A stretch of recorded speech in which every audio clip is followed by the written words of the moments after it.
Yay, I There we see go. you. Okay, there you go. Yes. All right. Looks like it's holding up. Yeah, looks like we're good. So let's. Okay, let's officially start. Hey everyone, I Okay. am here.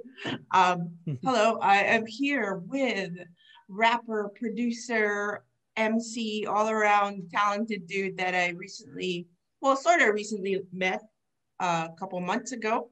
Knowa Lazarus, who is calling in from Manila. Hey Noah. Yes, Manila. ¿Cómo está? ¿Cómo está? How are you? How are you, Marcy? Oh my gosh, how are you? So I have to admit, I am not knowledgeable in the hip hop world at all. Rock is more my vibe. But listening, I like your music and I've seen your videos and stuff like that. Can you tell us how you got into it? You were you born in Manila, then went to school in New York, Oh no. all that. I Yeah, w- let's all go. okay.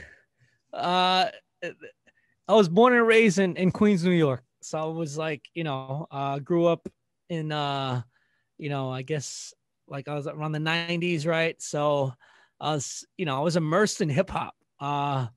Hip hop, I guess, was never something that I tried that I was looking for it, but it was just always there. I was actually I guess, in like, you just grow up around the culture. I was whatever. I started trying graffiti. I started, break dancing, etc. But it was just more like, because that's just what you do. It wasn't like, being a kid from New York, growing up in New York. But and it was actually basketball was like my first love. Ooh. So I played high school basketball, and so by the time my junior year, I played on the team from my freshman, sophomore.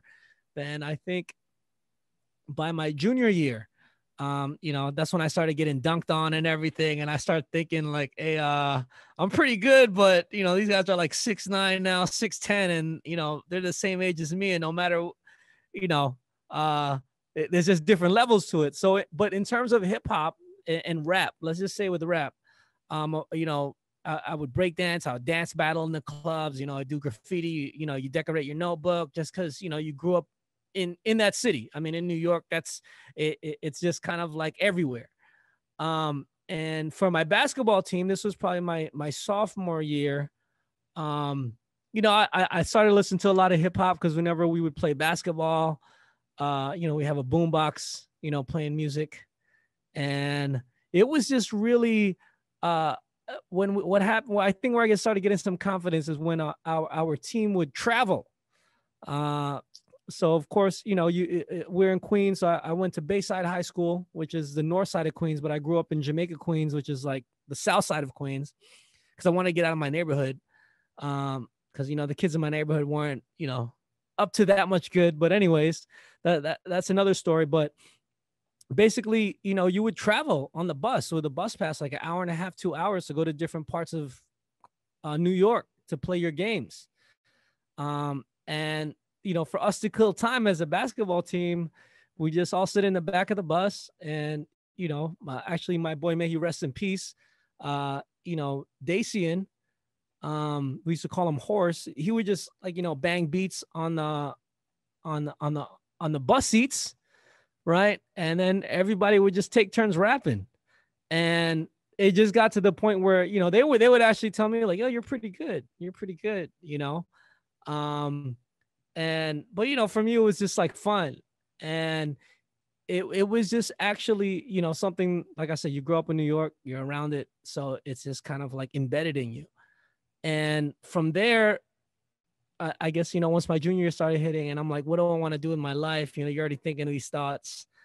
And I think what happened was I had a fake ID.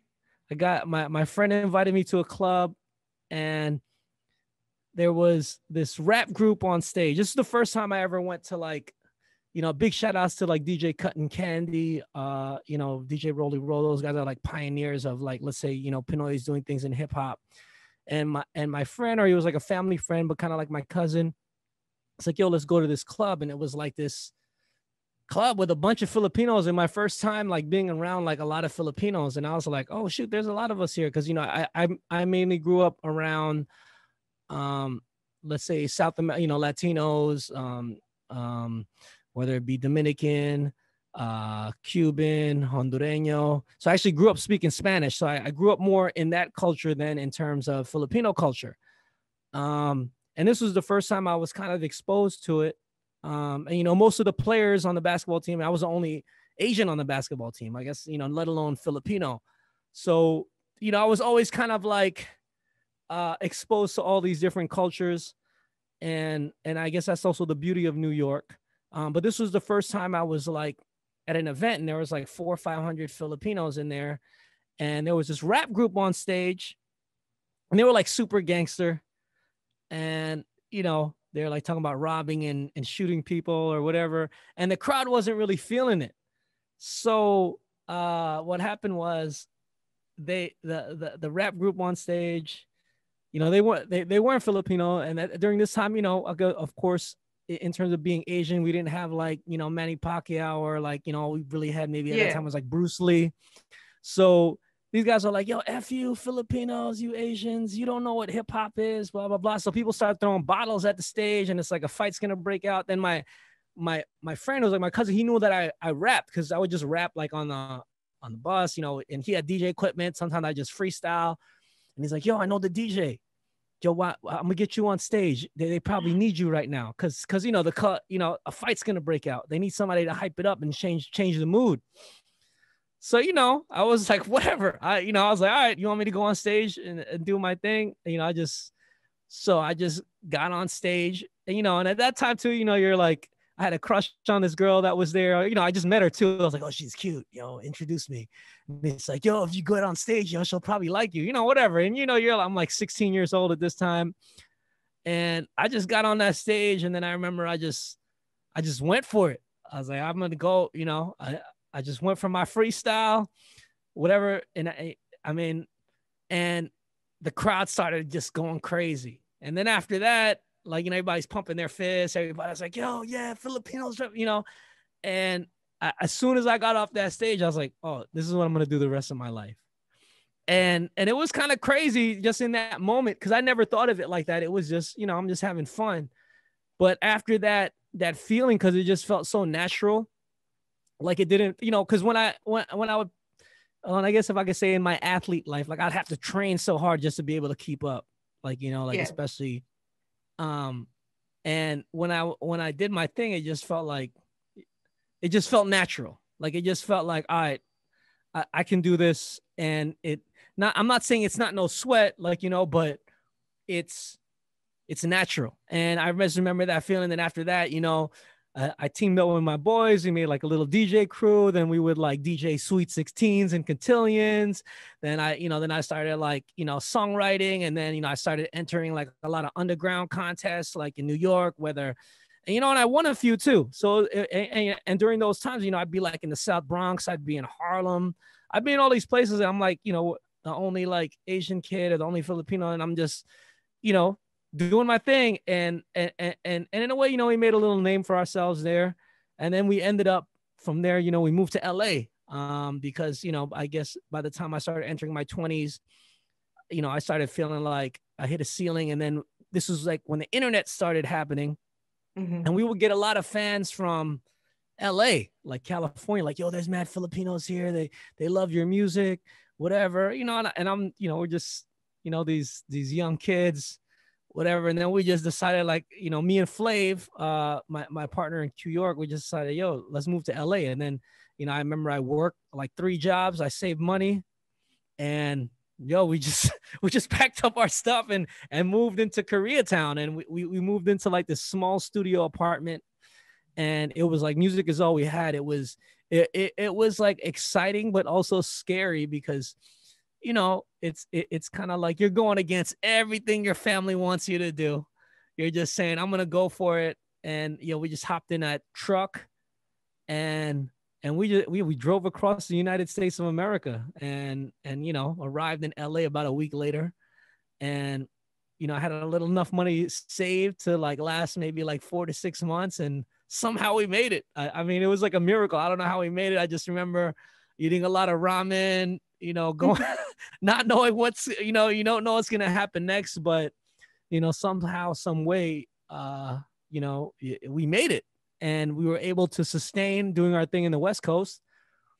But same thing, I think from there, then we got connected to the Philippines through actually charity work. We started working with like Gawat Kalinga and everything. And then we ended up, and then the Philippines was actually our last thing.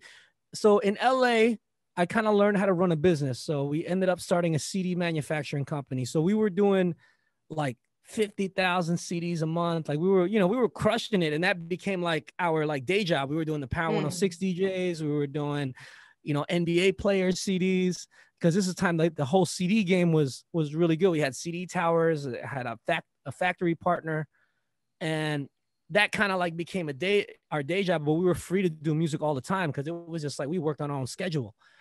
So if anything, like in LA, it kind of taught us that business sense, because I think when we moved to LA, it was kind of like, yeah, I'm just an artist. But then you start learning the entrepreneur side because you're forced to.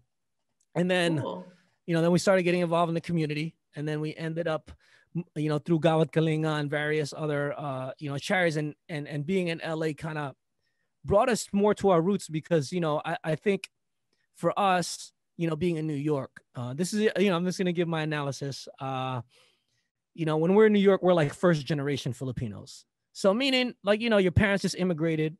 And when your parents just immigrate, let's say to like New York or America, they're more like, don't be Filipino, be American, because we went through poverty. So anything that you think of like the Philippines, we don't want you affiliated with that, so that was kind of like the direction we were pushed in. But then when we went to LA, it's already like third, fourth, fifth generation in terms of, being Filipinos living in the US. And they're already on that journey where it's kind of like, let's go back to our roots. Let's reconnect.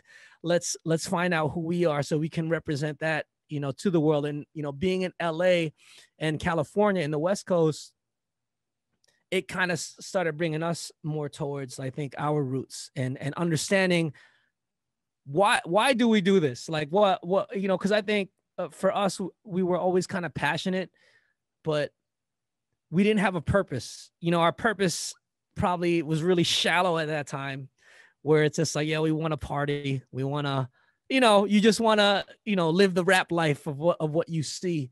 And so LA, the West Coast kind of started exposing us to our roots, and then us eventually coming back to the Philippines. That was like the ultimate, like, I guess, wake up call in terms of. Hey, had you gone to the Philippines before that time? Never. Oh my goodness. No. Okay. No. Well, we'll get to that. Let's talk about early days in rap hip hop. So the culture, right? Like you were saying, they talk about what they were experiencing, which was at the time lots of violence, and now it's more like drinking and partying and girls and all that stuff, right? How did you sit with that? I'm sure, like as a Filipino, that's something your parents would be like, no, don't get involved in all that stuff. So how was that adjusting to that? Then second is you don't rap about those things. Now I don't. Yeah. Honestly, growing up, I was a New York kid, and I was just like a hip hop kid that happened to be Filipino. I mean, I was kind of, I guess in that way, I was like a rebel, like, like my family was worried about me. They're like, yo, what are you doing? And I can't say I was ever like a gangster like that or whatever, but, I grew up around all that stuff, and, I had friends in the game and whatever, so I did have kind of those, I guess, affiliations, associations, and during that time, maybe I did rap about things like that because that's what I thought it was like, and it took, I guess it took the journey, of us going to LA and also the Philippines to finally start understanding it, what it is we're really doing. Cause a lot of times you're just trying to find your voice, and you also go to that thing where it's kind of like, you want to fit in, and then it just comes to the point where it's like, I don't need to fit in anymore. I'm just going to fit out. I'm going to do what I do. And that's going to be the truest you. And I think that is hip hop as well too. And not even, it's just finding that true essence of you. So, I mean, I can't say my family or whatever listened to my music during that time, but they listen to it now. But during that time, they were really worried about me. I mean, they were kind of like, I had like interventions. I had, I had a lot of things where it's like, yo, we're so worried about you, yo, cause, but I guess one thing they always gave me, towards, everything was like, they knew that, I had like a strong will. Like if I'm going to do it, I'm going to do it. And I guess in that way, my mother, cause my parents divorced when I was young. So I was mainly raised by my mom, but, me and my dad were good. And, but she always gave me that tough love. So, and that's one thing I give credit to my mom for, where she's like, oh, you want to do that and you want to do it your way, then you're on your own, and I had to learn a lot of things on my own, like, had to figure those things out where she's like, no, I'm not going to bail you out. I'm not going to, I'm not going to, save you. If you can't pay your bills, too bad. If you can't do this, you got to figure it out. And, she was really tough on me in that way. And it wasn't always easy.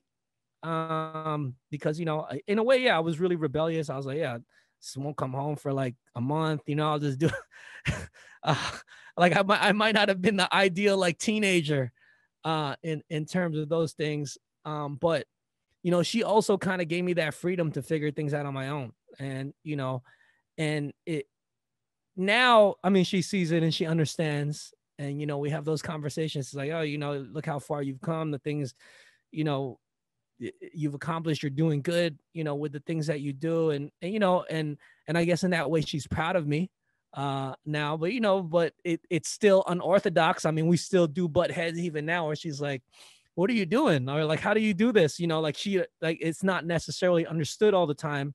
Especially during the, since this pandemic, because it really wreaked havoc in terms of my work. Like 2020, I had a whole world tour book. I was going to be like in 30 cities, it was like, I was like, all right, we good, but, you take those things in stride and I also, appreciate that in terms of that, like now, I guess she might not, my parents or whatever might not fully understand, but they do understand that what I'm doing is real work, and it's, and it's good work, I guess. Yeah. No, Yeah. and you're good at it. How can you deny a kid that find their passion at 16? Like you said, that's pretty rare that you found it, you were good at it, and you decided to pursue it.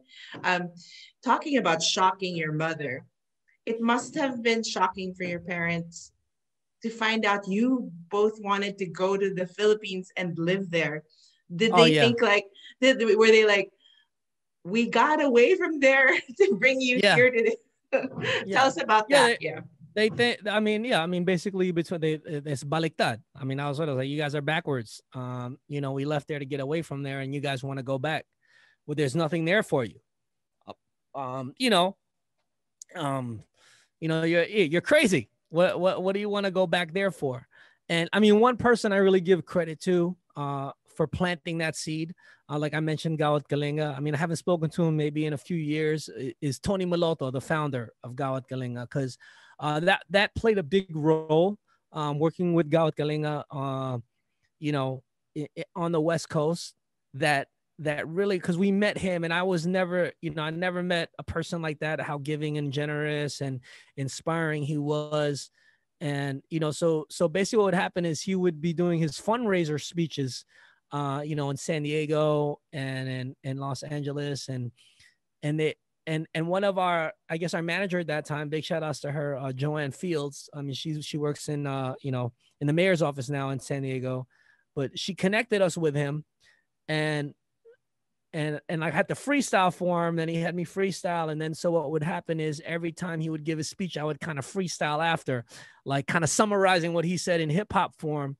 And he pulled us aside and he said, hey, you know what? He's like, no offense, but you surprised me. You're very intelligent. And, what you need to do is go back to the motherland. And I was like, but, Tito, we don't speak any Tagalog. We don't understand, and it's like, and we're so Americanized. And he's like, it doesn't matter. It's like, you need to go back, learn your culture and tell the story of the Philippines to the world in English. That is your mission. And and that kind of, you know, planted that seed. Where it's like, yo, maybe we should go back. And we started thinking about it, but we're like, nah, we don't know anybody. We're going to get robbed. We're going to get kidnapped. You know, something's going to happen to us, you know, cause, and, you know, but somehow, some way, then we linked up with the Philippine All-Stars, the year after they won their second, I think, World Hip Hop Dance Championship.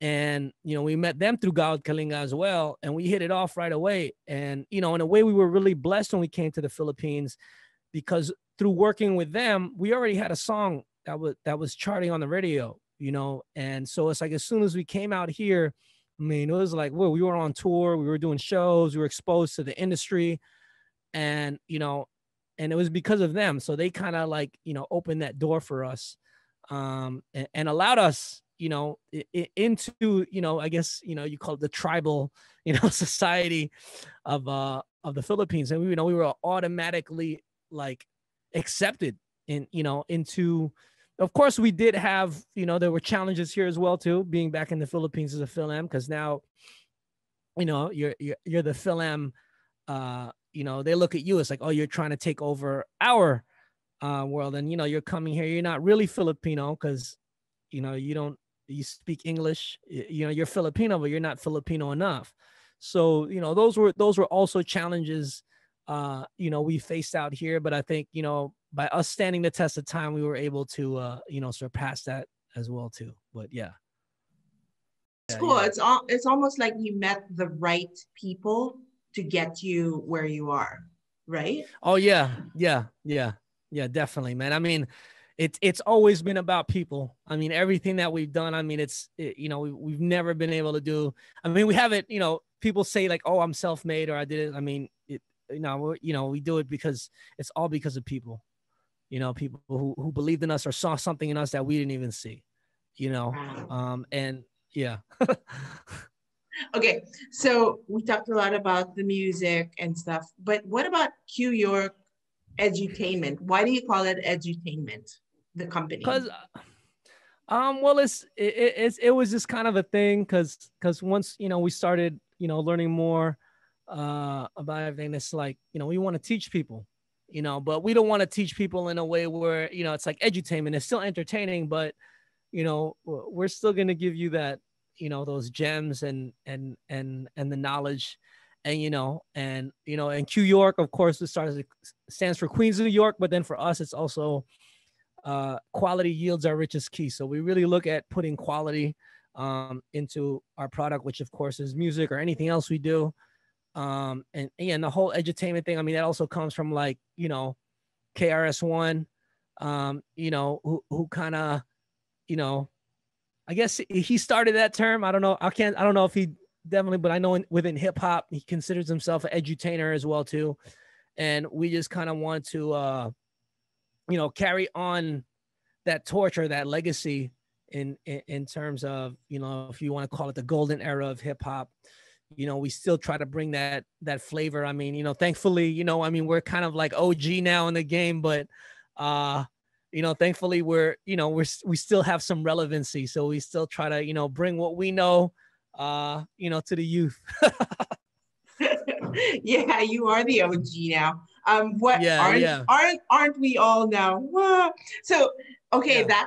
that must be the next phase you're in, which is like mentoring younger artists, newer artists. And are you finding the hip hop scene growing there in the Philippines?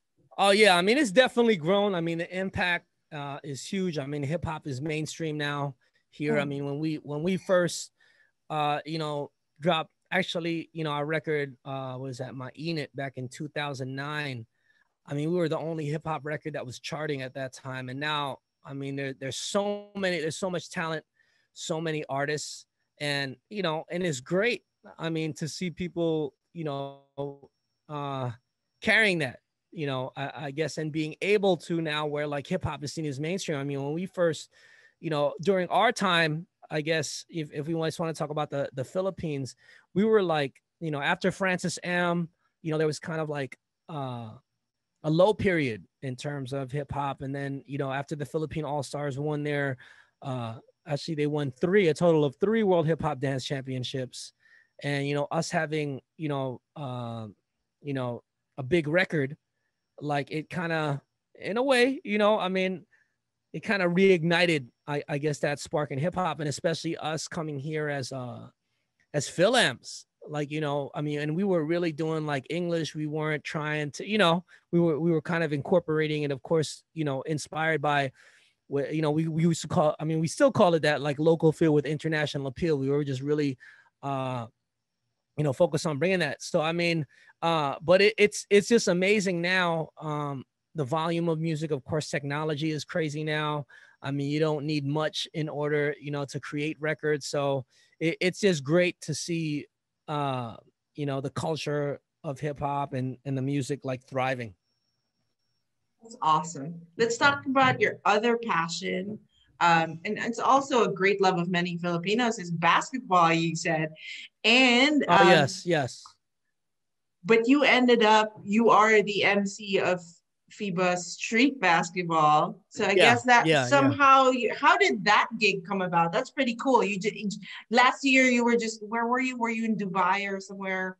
Yeah, well, yeah, I was in Jeddah, Okay. and yeah, so I saw Jeddah, Kingdom of Saudi Arabia, and yeah, same thing. I mean, you know, this just came down to people and us taking risks, right? So 2014, um, we were so they have this big songwriting competition here called Phil Pop.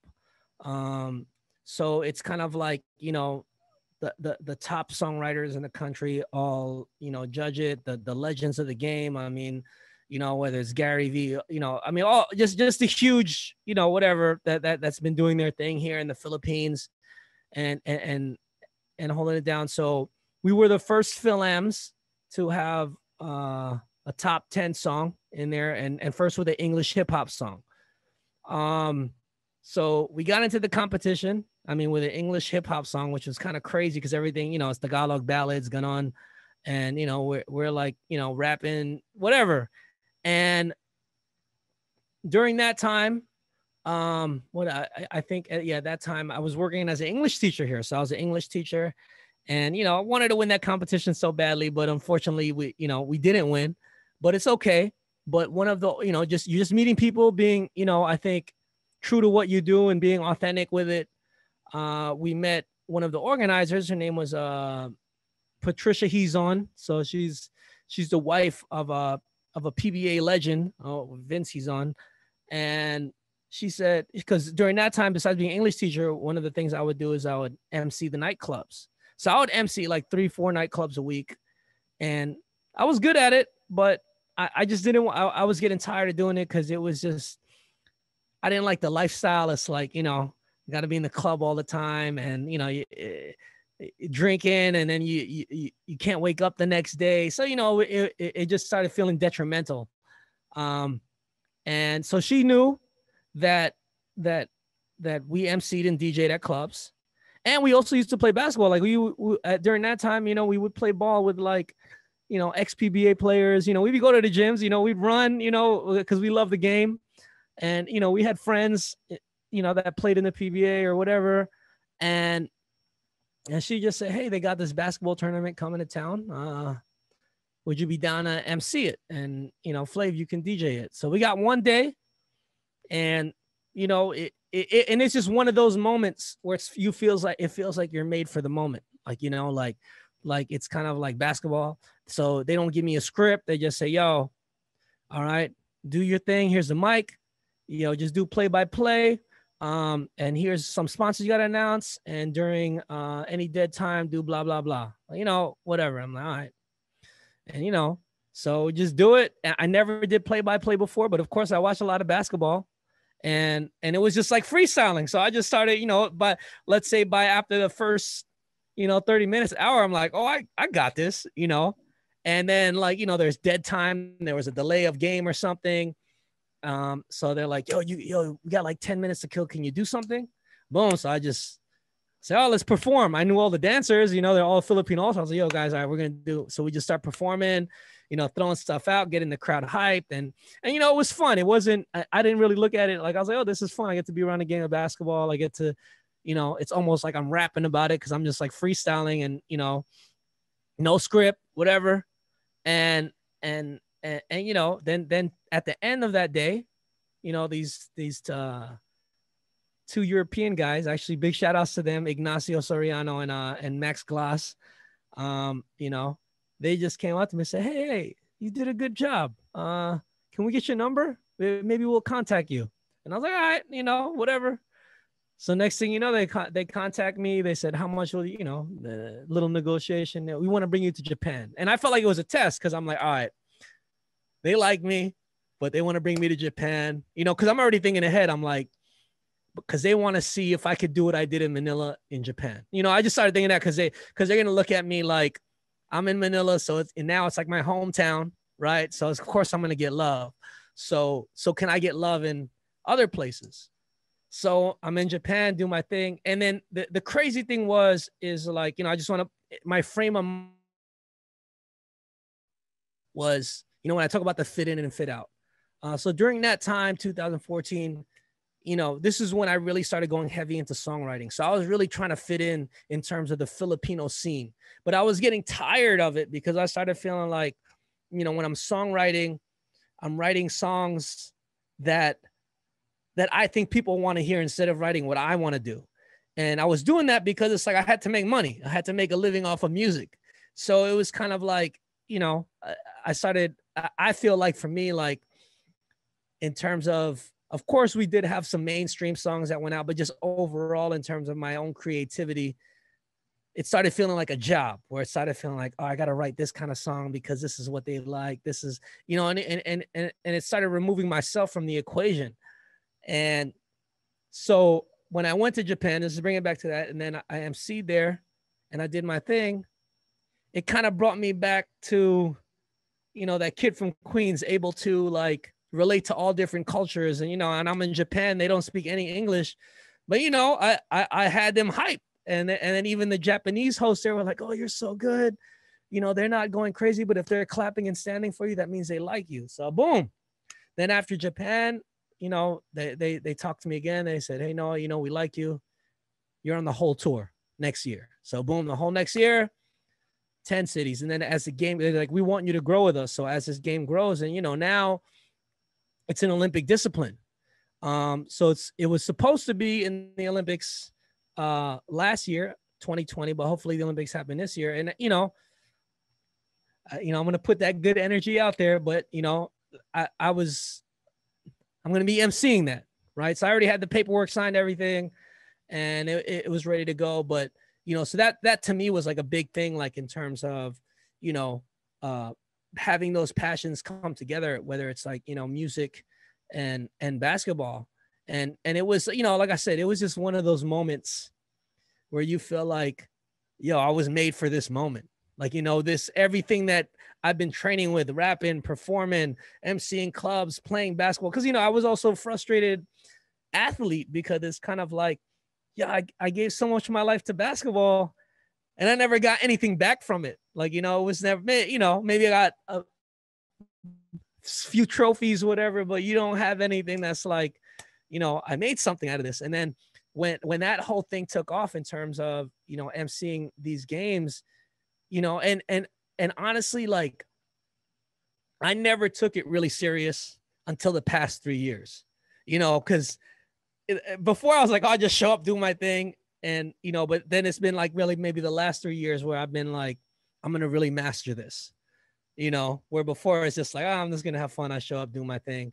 And, you know, and then once I started really looking at it like that, it took it to a whole different level where I was like, you know, I mean, going to so many cities in China, I was traveling everywhere and it's like, you know, getting all these deals, and it was like, yo, this is really crazy, you know, cause you love certain things and you feel bad that you love it, right? You're like, why am I doing this? And you question yourself, like, is there something wrong with me? Because, you know, especially with basketball and music, of course, you know, music is one thing, but, you know, especially with the basketball thing was a big thing, and it was like, oh, this is why, you know, and all I had to do is just, you know, hang on through those times when you really, you know, there were times, you know, actually when I came back to the Philippines and we won and we were in that competition, we also won a bunch of awards that year. that year, the year before that, 2013, I was thinking of quitting and just giving up on everything. I was like, I'm done, you know, because my daughter was born. I brought her back to the U.S. And then I came back to the Philippines that year, 2014, with $200 in my pocket. And I was sleeping in somebody's spare room on their, you know, just on a mattress. And I was just blessed to have friends. They would feed me. I didn't have any money. You know, I'm just eating rice and like hot dogs, you know, whatever. But I was just like, am I crazy? Am I really like insane that I'm putting myself through this? And it's that point when you really hit that rock bottom. You know, I remember I would just look in the mirror and I'm like, man, I must be crazy, you know? But it was that that moment where it was like, you're really at rock bottom. That year, everything turned around in 1 year. It was crazy, you know. 2014 was a crazy year. Oh my gosh. Wow. So you're saying after this pandemic, everything will turn around? Fingers crossed. Yeah, it's going to turn around and it's going to be, yeah, I believe it is. You know, it's all about balance too, you know. Hey, you know, fun fact, you mentioned Patricia. I know her as Cheyenne. We were okay. We were on a show together back in the day. And she's Balikbayan too. I think like she probably saw, she saw herself in you because she went through that same thing. That's how I remember her before she met Vince and everything. Okay. So it's so interesting. It's almost like the lesson I'm learning from your life is that you attract kind of people with a similar vibe, and yay, we're now friends. So I feel like this was meant to happen as well. Oh yeah, it's meant to happen. It's meant to happen. Yeah, and then who knows what awesome thing we're gonna get going. So fast forward now, what are you working on? Right now, actually, well, of course, I'm always working on music. I mean, actually, before we got on, I'm working on some songs. Because you know we last year we signed a deal with Warner Music Philippines, so you know we're just working out our next single. So I'm just finalizing some songs and you know writing some new ones. And I guess the big thing, I've been working on this for like maybe 2 years now, 2 to 3 years, is a film. So I'm working well, and you know it's been actually, you know, for me the I guess the pen, I don't want to say it's a blessing because it's, you know, but it's given me a lot of time that I didn't have before.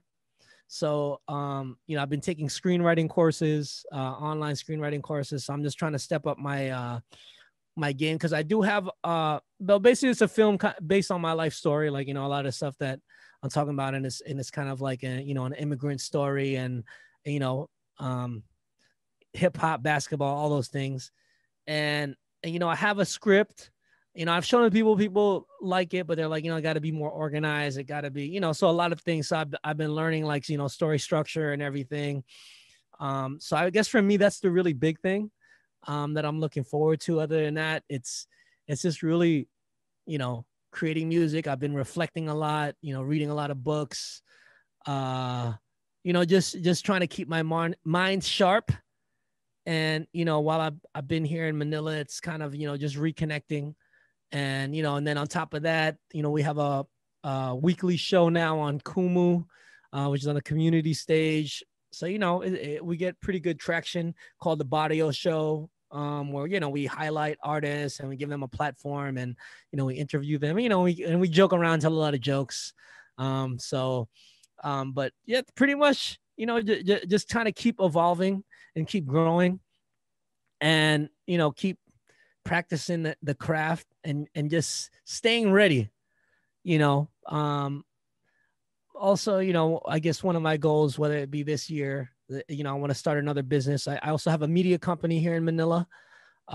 So, you know, we worked on, like, I don't know if you saw like the Pilgrimage, etc. Like my company shot all that out here. So you know, so basically like that. So basically probably going to be shooting a music video soon. And then also we're planning on shooting 1 or 2 scenes from the movie while I'm here.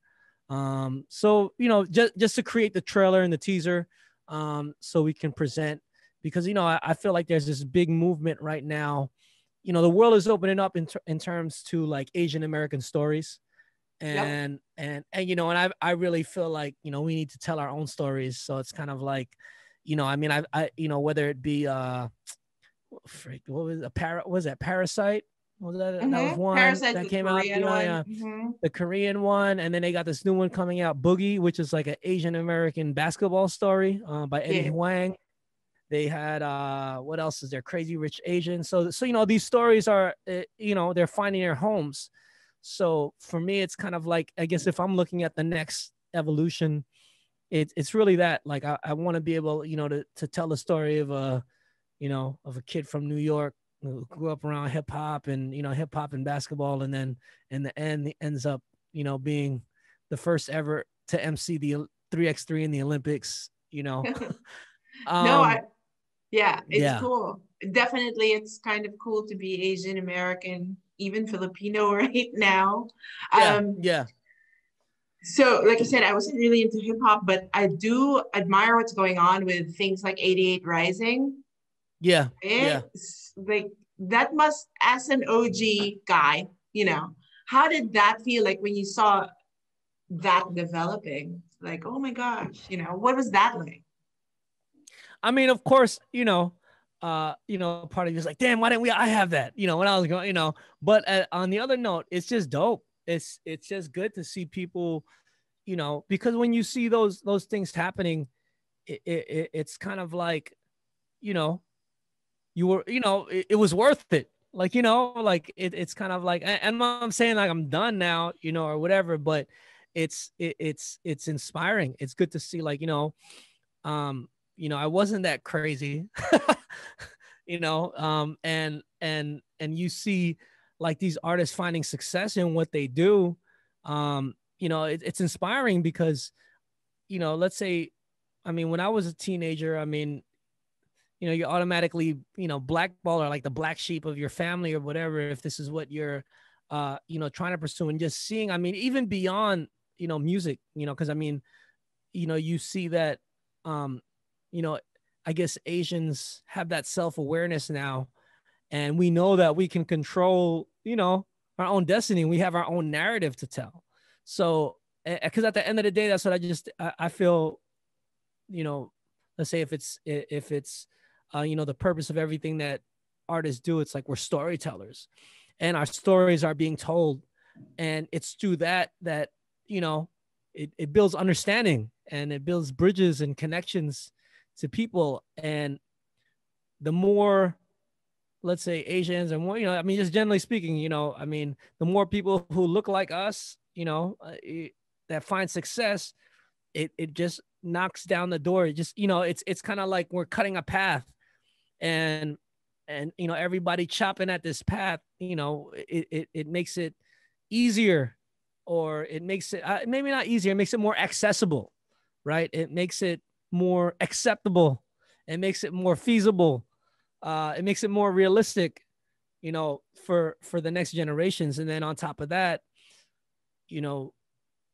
yeah, we're able to tell our own stories and tell our own narrative and take ownership of you know, our art and our culture. And I think that's the best thing about it, is just seeing the growth and you know, the impact, you know, to the world. Yeah. Wow, that is inspiring and insightful thoughts right there.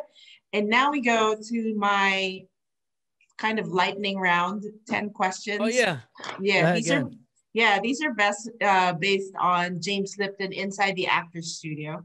Speaking of New York, Okay. right? These are his Okay. questions. So just whatever comes to mind, Noah. Okay. What is your favorite word? Okay. What number one, what is your favorite word? Fire. Fire. Number two, what is your least favorite word? Failure. Nice. And three, what turns you on creatively or emotionally? Authenticity. Okay. Four, what turns you off? Fakeness. Nice. Okay. Number five, what is your favorite curse word It can be Tagalog. It can be Spanish. Oh, my favorite curse word. Oh, probably got to be the F word. I'm just gonna go there. Okay. You mean But yeah, Sam? I mean, I don't use it when I rap. I don't, but yeah, yeah, probably the Really? F word. Okay. What So sound versatile. what sound or noise do you love? Um, Basketball going through the net. The whoosh, the Yeah, whoosh the part. swish. Yeah. No. Okay, what sound or noise do you hate? Truck horns. Like a big semi truck and their horns. Yeah, I don't like. Okay. What profession other than your own right now would you like to attempt? Hello. Yeah. Yeah. No. What profession other than what you're doing Yeah. now would you like to try? Was it an astronomer? Okay.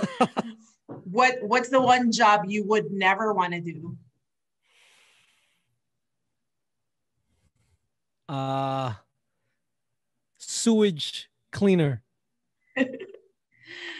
We get a lot of that. Okay. And the last question, um, what would you like to hear God say when you Sewage arrive? cleaner. Yeah, cool. Okay. Okay, number 10, last one. Oh, you do? Okay. Yeah, here's the last question. What would you All right. like to hear God say when you arrive at the pearly gates?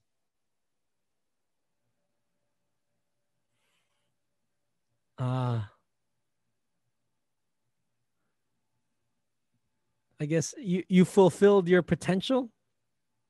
Woohoo! Thank you so much, Noah. This is so much fun, and I will let you go to sleep because it's past midnight where you are. And Oh yeah, all good.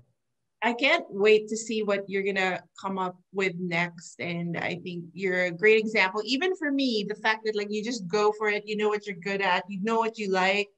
And like you said, I think this is a lesson in not only perseverance, but authenticity. Like you're just being you, right? Yeah, thank you. Thank you. Yeah, And thank you. You too.